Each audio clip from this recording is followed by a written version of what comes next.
नमस्कार, my name is Shohini. मैं break through संस्था की सीईओ हूँ। ब्रेक थ्रू संस्था एक ऐसा संस्था है जो जेंडर नॉर्म्स को ट्रांसफॉर्म करने में काम करते हैं ताकि यंगर जनरेशन जो हो वो एक बहुत जेंडर इक्वल कल्चर को एम्ब्रेस करे और जेंडर बेस्ड वायलेंस जो हो रहा है उसको ना कहे। तो इसीलिए पॉपुलर कल्चर का रोल इसमें बहुत इम्पॉर्टेंट होती है, क्योंकि पॉपुलर कल्चर से हमारी कल्चर बनते हैं और यंग लोग जो है वो बहुत सारे तादाद में ये कल्चर कंज्यूम करते हैं। तो पॉपुलर कल्चर में अगर प्रोग्रेसिव कंटेंट हो, अगर कंटेंट जो महिलाओं को समर्थन कर रहे हैं और महिलाओं और लड़कियों को आगे बढ़ने में मदद कर रहे हैं, ऐसी कंटेंट की तलाश हमें रहते हैं। And when we look at Bollywood, Bollywood shapes culture. So if we can find progressive content, जो कंटेंट औरत और लड़कियों को आगे जाने में मदद करेंगे, तो ऐसी कंटेंट लिखने वाले और ऐसी कंटेंट तैयार करने वाले लोगों के साथ हम एक रिलेशनशिप बनाना चाहते हैं। तो उस रिलेशनशिप के हिसाब से हम 2 साल पहले फुर्सत में सीरियस बातें बोल के एक टॉक शो लॉन्च किया था। वरुण ग्रोवर ने उसको एंकर किए थे और वो वरुण की यूट्यूब चैनल में रिलीज़ हुआ था। और इस साल हम उसका सीज़न 2 बनाने जा रहे हैं, बन चुके हैं, ये लॉन्च है उसके लिए। और सुचरिता त्यागी ने इसको एंकर किया है और बाकी आप शो में देखेंगे ज़रूर। तो हम वो लॉन्च करने के लिए मुंबई में आए हैं और इंडस्ट्री के लोगों के साथ थोड़ा सा रिलेशनशिप बनाने के लिए, ताकि हम और भी ज़्यादा ऐसे प्रोग्रेसिव कंटेंट तैयार करने में मदद करें। Thank you. So, Amanda, will you speak about why, you also say, you introduce yourself and say why in Bombay and why we're interacting in this event with several stakeholders in Bollywood, जैसे actors हैं, directors हैं, screen writers हैं, और इसका हमारे काम से क्या इम्पोर्टेंस निकलता है, हम किस तरह से जिन जगह पे हम काम कर रहे हैं 25 साल में, वो क्या बदलाव हम सोच रहे हैं इन लोगों के साथ इंटरेक्ट करना। ओके। नमस्ते, मेरा नाम नॉयना है और मैं ब्रेक थ्रू में सीपीओ यानी चीफ प्रोग्राम ऑफिसर हूँ। और ब्रेक थ्रू कुछ 25 सालों से काम कर रही है ताकि किस तरह से लोग जेंडर बेस्ड वायलेंस को एक्सेप्ट करना ना शुरू कर दें। और जो हम देखते हैं कि जेंडर बेस्ड वायलेंस के लिए एक एक्सेप्टेंस है, लोग बोलते हैं कि औरत हैं तो उनको ऐसे ही चलना चाहिए, औरत ही किसी तरह से वो she is asking for it. तो ब्रेक थ्रू लगातार इस पे काम करने की कोशिश करती है कि कैसे ये अमान्य हो, कैसे ये जेंडर बेस्ड डिस्क्रिमिनेशन और जेंडर बेस्ड वायलेंस अमान्य हो। और इसके लिए हम लोग कई स्तरों पे काम करते हैं। हम ज़मीनी स्तरों पे काम करते हैं एडोलेसेंट्स और यंग एडल्ट्स के साथ, यानी 11 से 25 साल के लोगों के साथ। और उसके बाद हम लोग कोशिश करते हैं कि हम एक जो बड़ा मीडिया है उसके साथ भी काम करें, क्योंकि मीडिया बहुत तरह से लोगों के दिमाग में कहानियाँ डालते हैं। और ये कहानियाँ सिर्फ एक्टर के ज़रिए नहीं है ना, ये एक्टर, डायरेक्टर, स्क्रीन राइटर, जो लोग एक सिनेमाटोग्राफर, किस तरह से ट्रीटमेंट हो रहा है सिनेमा का, इससे भी बहुत कुछ फ़र्क पड़ता है। और इसी सब को देखते हुए हम मुंबई में आए हैं और हम लोग चाहते हैं कि ये जो बातें हैं, ये जो अलग तरह की बातें हैं कि लड़की होगी तो ऐसी ही होगी, लड़का होगा तो ऐसे ही होगा, ट्रांसजेंडर होंगे तो ऐसे ही होंगे, इस तरह की बातों से आगे बढ़कर अगर हम एक नैरेटिव क्रिएट कर पाएँ, इसकी वजह से आज हम लोग मुंबई में हैं और लोगों के साथ बातचीत करने आए हैं। बहुत बहुत शुक्रिया।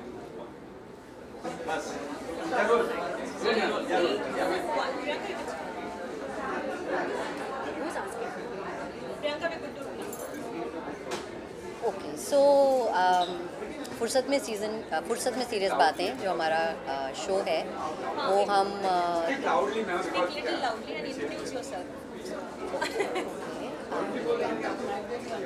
मेरा नाम प्रियंका है। मैं ब्रेक थ्रू संस्था से हूँ। मैं ब्रेक थ्रू में काम करती हूँ और मैं वहाँ कम्युनिकेशंस और पार्टनरशिप सेट करती हूँ। ब्रेक थ्रू का जो विज़न है इस शो को लेकर वो ये है कि हम चाहते हैं कि जब हम कहानियों की बात करते हैं तो कहानियों के माध्यम से हम कैसे ऐसे नैरेटिव्स लेके आएँ जो कि आजकल इतने ज़्यादा देखने को नहीं मिलते। क्योंकि जब हम कंटेंट की बात करते हैं और कंटेंट हर जगह बन रहा है आजकल, चाहे डिजिटल हो, चाहे OTT हो, चाहे फिल्म्स हो, तो हम देखते हैं कि उसमें काफ़ी वायलेंस भी है, उसमें काफ़ी स्टीरियोटिपिकल नैरेटिव्स भी हैं, कहानियों में जो कैरेक्टर्स हैं उनकी रिप्रेजेंटेशन या उनकी कैरेक्टराइजेशन एक तरीके से की जाती है। बट हमें ये लगता है कि कहानियाँ बहुत पावरफुल होती हैं और कहानियाँ एक ऐसा माध्यम है जिनसे आप ये आइडियाज़ चेंज कर सकते हो, शिफ्ट कर सकते हो। जो लोग इनको देखते हैं, स्पेशली यंग लोग जो एक्चुअली बहुत सारा कंटेंट कंज्यूम करते हैं, क्या हम उनको कोई ऐसी कहानियाँ दिखा सकते हैं जिससे कि उनको थोड़ा सोचने पे, जिससे वो मजबूर हों, जिससे उन्हें लगे कि ये भी एक तरीका है कहानियाँ कहने का। सो वो सोच के हमें लगा कि अगर हमें ये कहानियों के बारे में बात करनी है तो हमें उन लोगों से बात करनी पड़ेगी जो ये कहानियाँ कहते हैं, जो लिखते हैं, जो स्टोरी टेलर्स हैं, जो राइटर्स हैं, जो प्रोड्यूसर्स हैं, जो कंटेंट क्रिएटर्स हैं। क्या ऐसा हो सकता है कि हम लोग मिल के इस बारे में बात करें? तो ये शो उसी के बारे में है। सीज़न 1 हमने 2022 में वरुण ग्रोवर के साथ किया था, जो उनके यूट्यूब चैनल पे रिलीज़ हुआ था और उससे हमें बहुत ज़्यादा इंकरेजमेंट मिली। तो और सीज़न 2 हम अब लेके आ रहे हैं सुचारिता के साथ, जो कि आज हम लॉन्च कर रहे हैं। सो यही हमारा मकसद है इससे कि जितना ज़्यादा हम इसके बारे में बात कर सकें, कोशिश कर सकें कि इंडस्ट्री में ये जो स्टोरीज़ हैं इसके माध्यम से हम कुछ नैरेटिव्स अगर चेंज कर सकें तो हमें लगेगा कि हम किसी तरफ बढ़ रहे हैं। वरुण, आपने पिछला सीज़न होस्ट किया था और पिछले सीज़न में कुछ बहुत सारे लोगों से हमने बात की। क्या निकल के आया पिछले सीज़न से और ये सीज़न क्यों देखना चाहिए? 2 साल पहले, जैसा कि प्रियंका ने बताया, breakthrough came to me and they had this idea of doing a chat show जहाँ पे हम क्रिएटर से बात करें उनके क्रिएटिव प्रोसेस के बारे में। स्पेसिफिकली अगर किसी भी उनके काम में, फिल्म में, शो में कोई वायलेंट सीन है तो वो वायलेंस के पीछे का लॉजिक क्या है, बस वो समझने की कोशिश हम करें ताकि एक समझ आए उनको भी और देखने वालों को भी और जो बाकी के क्रिएटर्स हैं उनको भी कि वायलेंस के डिपिक्शन के कितने तरीके हो सकते हैं और उसको किस तरह से ऐसा बनाया जा सकता है where it is not gratifying, it is making sense in the show or in the film, but it is not promoting violence in the society. तो ये एक बड़ा ही thin line है और creators बहुत जनरली बहुत जल्दी ऑफेंड हो जाते हैं अगर उनको बताया जाए कि ये इस तरह से नहीं करना है या इस तरह से करना है. So of course that was not the idea. We wanted to just have an open conversation with them. So ये आइडिया मुझे बहुत पसंद आया और मैं खुद, क्योंकि क्रिएटर हूँ, मैं खुद राइटर हूँ, डायरेक्टर हूँ और बहुत सारे काम मैं भी ऐसे बहुत सारे शोज से या फिल्मों से जुड़ा हूँ जिसमें वायलेंस का काफ़ी डिपिक्शन रहा है. So it was a very thought-provoking thing for me also to start with, before we even went out and started talking to people. For me, it was a very crucial question that whatever is depicted in art, what is the reasoning behind it and how it impacts the society. Sometimes okay, people say हम तो भाई मज़ेदार film बना रहे हैं, हम brain घर पे छोड़ के आओ. ब्रेन ऑब्वियसली घर पे छोड़ के बहुत सारे लोग आते हैं, वरना वो बर्बाद हो जाएंगे अगर ब्रेन लेके कई ऐसी फिल्में आती हैं जो देखने चले जाएं. लेकिन बॉडी लेके जाना पड़ता है and your body is still affected by what you see. So you have to be aware of what you are making. तो ये सारे डिस्कशन हमने पिछली बार जब सीज़न 1 किया फुर्सत में सीरियस बातें का, तो we had these discussion with a lot of creators who have had a very big impact on our society in the last decade, I would say, with their works. So इससे निकल के ये आया, 2-3 चीज़ें निकल के आई. मेरे लिए, अपने लिए बहुत बड़ी लर्निंग थी. I am sure people who came on the show and had a conversation, I'm not saying they went back with some drastic change in their whatever, but at least they also got to talk about their creative process in this particular lens, which no one talks about. Another major impact I would say, is actually that these conversations are happening in an industry which doesn't talk about anything which has to do with figuring out how to do something better. The industry is always in a very self-congratulatory mood. तो वहाँ पे एक space बना और वहाँ पे बहुत सारे ऐसे क्रिएटर्स आए who are very very well known and very popular. So they came. So them being on this show and talking about the creative process and talking about violence, depiction of violence, has started, I think, a good trend where we should be talking about more of this. And now, thankfully, to take it forward, we have someone like Sucharita here, who is doing the season 2 of it, and with many more creators. So, Sucharita, now maybe you can tell us Yeah. what's yeah. I talk about फिल्में हर हफ्ते, मेरा काम ही है और मुझे बहुत पसंद है फिल्में देखना और उनके बारे में बात करना, बिकॉज ये लाइक वरुण साइड दिमाग घर पे छोड़ के आओ कहने के लिए बड़ी फ़नी चीज़ होती है, बट ये इतनी आउटडेटेड चीज़ है।